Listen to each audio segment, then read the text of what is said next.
Assalamualaikum warahmatullahi wabarakatuh. Kang Bro ketemu dengan IWB Cak. Sebenarnya ini video nggak sengaja, karena video ini sebenarnya hanya untuk menjawab banyak yang pertanyaan.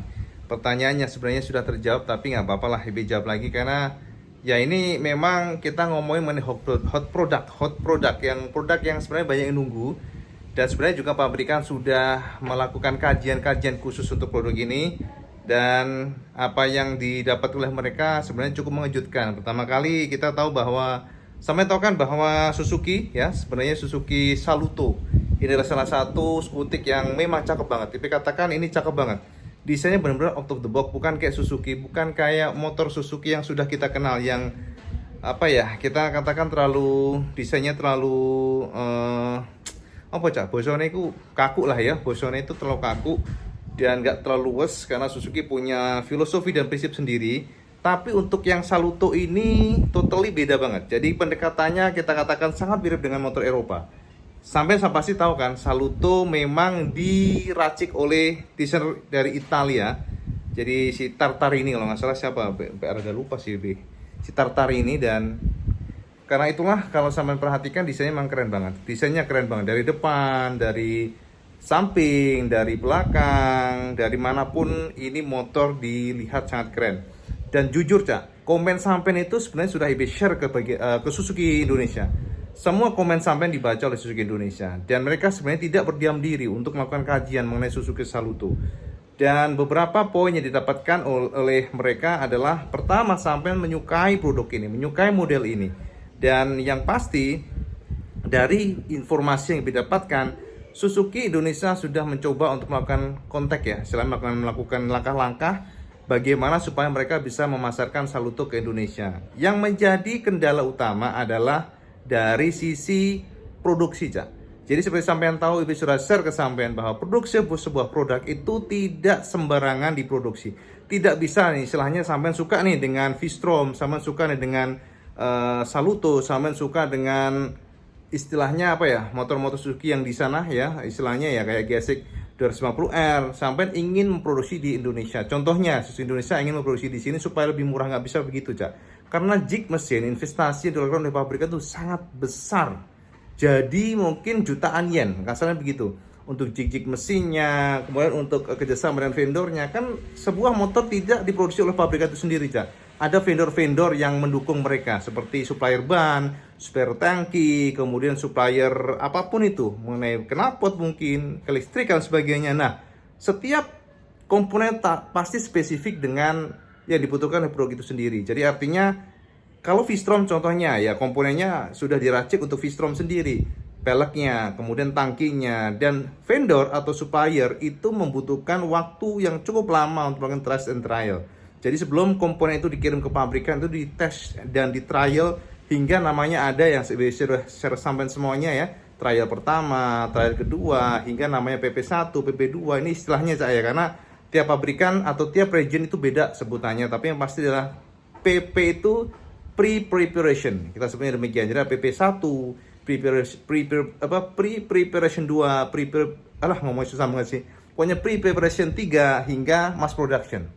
Itulah kenapa ketika produk sudah mass production, sangat sulit bagi produk itu sendiri untuk digeser produksinya di negara lain. Itu yang menjadi kendala utama. Karena kita tahu bahwa Saluto ini diproduksi oleh Suzuki Taiwan, tidak ada negara lain yang memproduksi untuk Saluto. Jadi khusus di Taiwan, Cak. Pengembangan di Taiwan, semuanya development di Taiwan. Dan mereka memutuskan menggandeng desainer dari Italia. Nah, jadi Cak, dari sanalah Suzuki mencoba untuk bernegosiasi istilahnya. Bagaimana kalau mereka impor, tapi harganya bisa ditekan. Ini sangat penting Cak, karena untuk impor nanti pajaknya gede itu pasti. Karena produksi lokal dan impor itu beda. Jangan samakan. Impor pajaknya itu akan mengiringi dari harga motor itu sendiri. Dan ketika dikalkulasi ternyata Cak, menurut informasi Suzuki menjadi sangat mahal. Sedikit ragu untuk membawa. Jadi kabar terbaru, bukan terbaru sih, yang paling update IB dapatkan waktu itu, bahwa Suzuki Indonesia sebenarnya sudah melakukan beberapa negosiasi dengan Suzuki Taiwan, karena pada saat itu mereka berharaplah supaya harga bisa ditekan di angka paling nggak 28 juta. Pengennya Suzuki Indonesia itu Saluto dibawa ke sini ya paling maksimal di angka 28 juta, karena kita tahu bahwa kubikasinya juga nggak terlalu gede Saluto. Jadi pada finalnya, Cak. Jadi pada akhirnya negosiasi berjalan cukup alot. Keuntungan dari Suzuki di Taiwan, Suzuki Taiwan itu memiliki saham sendiri. Jadi kalau kita lihat, mungkin komposisinya seperti Astra Honda, Cak. Itu yang membuat dari bargaining position Suzuki Taiwan ini cukup besar dengan Suzuki Jepang. Sementara di sini kan beda, di sini kan beda. Jadi kalau kita lihat sahamnya memang pure Jepang semuanya yang membuat kita tidak banyak bergerak. Tidak banyak bisa bergerak, itu intinya.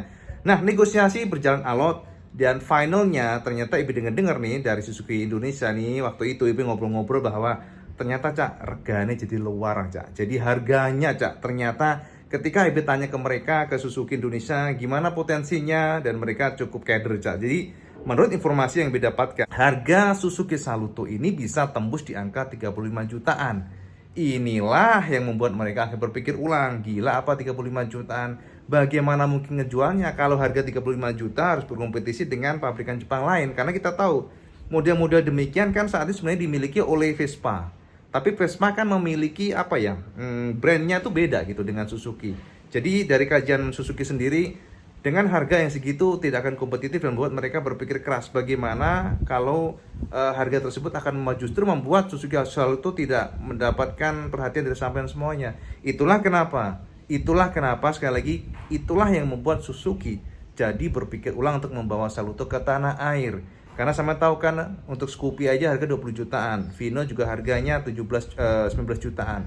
Sementara walaupun ini secara bentuk, secara segmen, secara basis model ya, secara segmentasi lah kita sebutnya itu memang berbeda sebenarnya dengan Scoopy atau Vino, tapi tetap namanya apa ya, kekhawatiran tuh ada, Cak. Jadi ada rasa takut yang Ibe tangkap dari Suzuki Indonesia bahwa kalau produk ini dijual dengan harga segitu tidak akan membuat Saluto dilirik oleh para biker sampai semuanya. Jadi intinya apa? Intinya final yang Ibe dapatkan ya Suzuki Indonesia sepertinya tidak akan mendatangkan Saluto ke Indonesia karena harganya, Cak. Sekali lagi pricingnya terlalu tinggi dan tentu saja Ibe juga sebenarnya cukup sayangkan karena nggak apa-apa sih sebenarnya walaupun harga tinggi 35 jutaan ya kita lihat segmennya aja, segmentasi aja mainnya. Karena kalau kita ngomongin mengenai segmen atau pasar ya di tanah air sekarang ini kan sudah cukup dikuasai cukup apa ya kuat oleh Honda ataupun Yamaha. Jadi Suzuki harus menggebrak di pasar yang segmented sebenarnya demikian. Karena daripada nyun sewu, daripada mendatangkan Gixxer ya 250, mendingan menurut IWB lebih memiliki potensi untuk Saluto sebenarnya demikian. Karena kita tahu kalau Gixxer 250 ya nanti didatangkan di Indonesia dengan harga yang di atas 45 juta atau 40 jutaan ke atas. Kemudian satu silinder. Di saat kita tahu bahwa Ninja ya SL aja cukup susah ya, kita sebutnya susah untuk berkompetisi dengan harga sudah diskon 35 juta aja saat ini masih kita lihat cukup banyak yang resistensi. Jadi sebenarnya IWB cukup apa ya, cukup bisa kita katakan nyun sewu rada ini juga sih, rada aduh bosnya kalau pesimis terlalu kasar ya, mungkin rada ragu sih sebenarnya. Mungkin kalau dari sisi pribadi WP, lebih baik Suzuki Indonesia justru membawa Saluto ketimbang Geasik atau Gixxer. Sebenarnya demikian. Karena potensi pasar lebih besar, harga 35 jutaan pun sebenarnya kalau untuk Saluto akan banyak menarik perhatian seperti IB. Karena memang keren.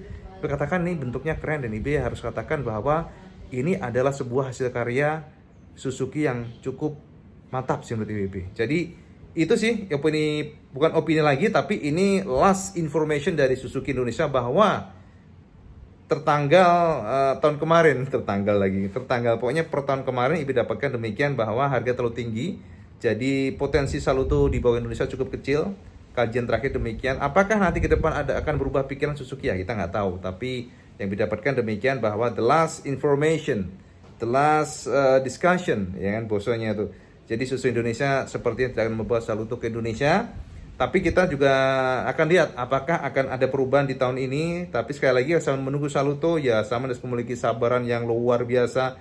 Sama harus sabarnya segunung sebukit ya, segunung Semeru karena memang potensi cukup kecil. Itu yang pertama, itu yang didapatkan. Sekali lagi ini hanya informasi update, informasi last information.